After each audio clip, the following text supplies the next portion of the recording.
साम्सर प्रत्येक तारीख परिवर्तन होती पिला माने तुम एडमिशन परिवर्तन होती पुणी फ्रीज जो करिवो किंबा फ्लोट करिवो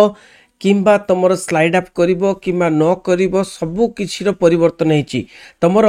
थर्ड माने मेरिट लिस्ट मध्य केबे आसीबो सब परिवर्तन देखंतु आमे जिबा डिग्री +3 को एवं डिग्री +3 को गला परे की डेट्स गुडी को जिबा एवं देखिबा कोण परिवर्तन हेची पिला माने एठी देखि पाउचो 5 जुलाई रु आउ सबु गुडा को हटि जाईची केवल 5 जुलाई रु आमे देखि पाउचो 5 जुलाई एवं सेकेंड राउंड सिलेक्शन माने आसी जाइछि समस्तंकर कि कहार आसी नाही किंतु ऑलरेडी आउट ही जाइछि वर्तमान देखो जो 5 रु 8 थिला वर्तमान 5 रु 9 हे जाइछि देखि पाउछो 5 रु 9 माने 5 जुलाई रु 9 जुलाई भितरे ऑनलाइन तमे स्लाइड फ्रीज फ्लोट ऑप्शन करि पारिबो ठीक अछि तेणु तुम फ्रीज करी एडमिशन नहीं पारिबो फ्लोट करी ऊपर को मध्य जाई पारिबो माने सेम कॉलेज रे आ स्लाइड अप मध्य अलग अलग कॉलेज रे ऊपर को मध्य जाई पारिबो ठीक अछि तापर फीस पेमेंट मध्य करि पारिबो तो फीस पेमेंट यदि स्लाइड अप फ्रीज फ्लोट न कलो फीस भी पेमेंट न कलो ताले तुम एडमिशन प्रोसेस रो बाहर हे गलो किंतु जो माने स्लाइड अप ऑलरेडी करिसंती फर्स्ट मेरिट लिस्ट रे एवं सेकेंड मेरिट लिस्ट तांकर हेइनी स्लाइड अप देखौनी से माने स्लाइड अप करबा दरकार नाही तमर देखेबनी केवल फ्रीज देखेबो थर्ड मेरिट लिस्ट को वेट करिवो देखो पिला माने नेक्स्ट डेट होची 6 जुलाई रु 10 जुलाई पर्यंत एटा 9 जुलाई पर्यंत थिला 6 जुलाई रु 10 जुलाई बढ़ी जाईची एवं 7 तारिख 8 तारिख छुट्टी अछि देखो 7 तारिख 8 तारिख छुट्टी अछि रथयात्रा पई तेणु 7 तारिख 8 तारिख तुम्हें एडमिशन करने को जापर ना तुम इंटीमेशन लेटर बाहरी पड़ा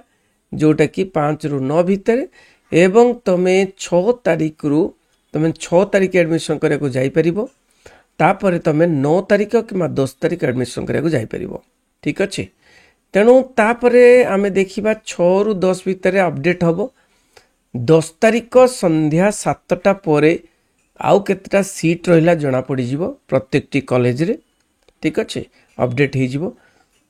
हमर जो 15 तारिख थिला थर्ड राउंड सिलेक्शन एटा बे 16 तारिख हो गला 15 तारिख 16 तारिख हो गला ठीक अच्छे आ 16 जुलाई रु 21 जुलाई भितरे तुमको कौन करिया को पड़िवो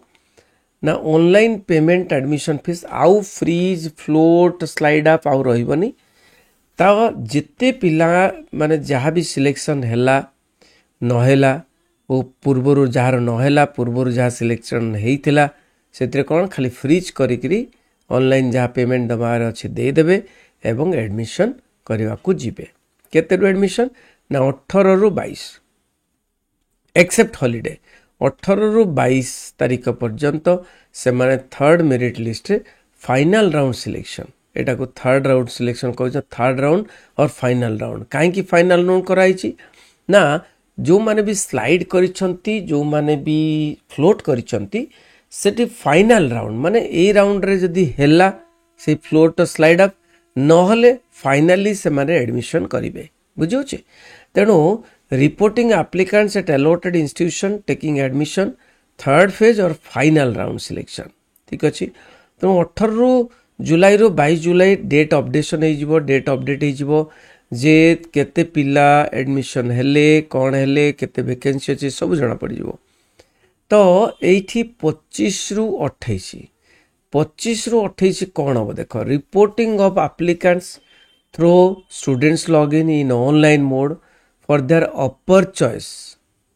HEI student must choose the HEI name from the checkbox provided where want to participate in waiting list round ठीक अच्छे तेणु 25 एथर कौन है ना 25 रु 28 भितर जो माने भी वेटिंग लिस्ट आसिया चाहूँगी reporting of applicants through student login करी in online mode for their upper choice रे ऑनलाइन मोड रे कोठी से माने चाहूँगी एडमिशन नापी student must choose the HEI name from the checkbox रु provided where she want to participate in waiting list round से माने जो मानकर एडमिशन है नहीं ठीक अच्छे जो माने एडमिशन हो गले सरीगला माने 22 तारिख सुधा 25 रु 28 कौन हम पिला माने जो मानकर एडमिशन है नहीं से माने आईडी पासवर्ड काढ़ी कौटी भी है नहीं से मानकर आईडी पासवर्ड काढ़ी से माने कौन करेंगे कौ कॉलेज रे अपर कॉलेज रे किमा कौ कॉलेज रे से माने एडमिशन नबा को चाहूचंती वेटिंग लिस्ट रे ताको क्लिक करेंगे ठीक अच्छे तो चूज करदेले क्लिक करदेले 3टा 4टा जहाँ भी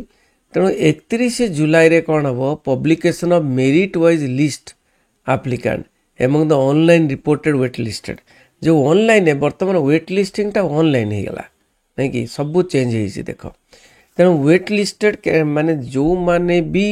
चूज करथिबे बॉक्स रे चेक बॉक्स रे सही मानकर ना देख पब्लिकेशन को कॉलेज रे करछ कोन करछ तेणु मेरिट वाइज लिस्ट बाहरिबो जो माने चूज करथिबे से माने मेरिट वाइज लिस्ट बाहरिबो तम मार्क अनुसार जेते जण अप्लाई करथिले जेते जण जेटा वैकेंसी थिबो और 1 अगस्त रे तमरो publication of selected as well as wait listed applicants list by HEI notice board रे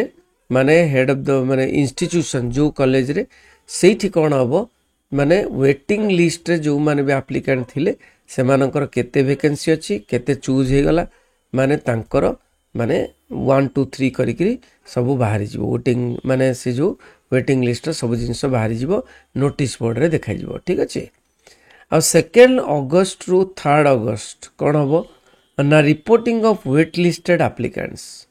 टू टेक एडमिशन 2 रु 3 अगस्त माने एडमिशन नेबे आ 2 अगस्त रु 3 अगस्त एडमिशन अपडेशन हे जीवो नहीं कि आउ कोटी वैकेंसी अछि कोन अछि तो 1 अगस्त रे कोन ता तुमरो क्लास आरंभ होबो सेकंड फेज एडमिशन देखो सेकंड फेज एडमिशन देई नथिला तुमरो वर्तमान आफ्टर लिखाई जे देखो after publication of instant supplementary result instant exam रो रिजल्ट सप्लीमेंटरी रिजल्ट नहीं कि इंस्टेंट और सप्लीमेंटरी रिजल्ट जहाँ भी पब्लिश होला पोरे ताले फेज 2 रो एडमिशन हबो बोली लिखाई छै ठीक अछि तेणु केबे हबो कोन हबो सब आमे जानि गले बहुत गुडा तारीख माने चेंज अछि वेटिंग लिस्ट रे भी माने सिलेक्शन केमती हबो सेटा भी परिवर्तन अछि समस्त को बुझेली तेणु समस्त को एटा शेयर करिवे काइना बहुत इंपोर्टेंट डेट्स गुड़ाक चली गले तुमको आउ के रखिबेनी माने तमरो एडमिशन टे हे परिबो नाही तेणु समस्त को शेयर करिवो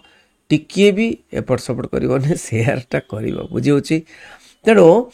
एठी आमे बहुत गुडे परिवर्तन देखिले से परिवर्तन को देखिकरी मु कहूची समस्त जानिबा दरकार परिवर्तन को ठीक अछि रहिली कोनोसी भी प्रश्न थिबो कमेंट माध्यम रे जणैबो मु पुणी थरे तमरो कमेंट रो जवाब देबी थैंक यू वेरी मच रहिली बंदे उत्कल जननी।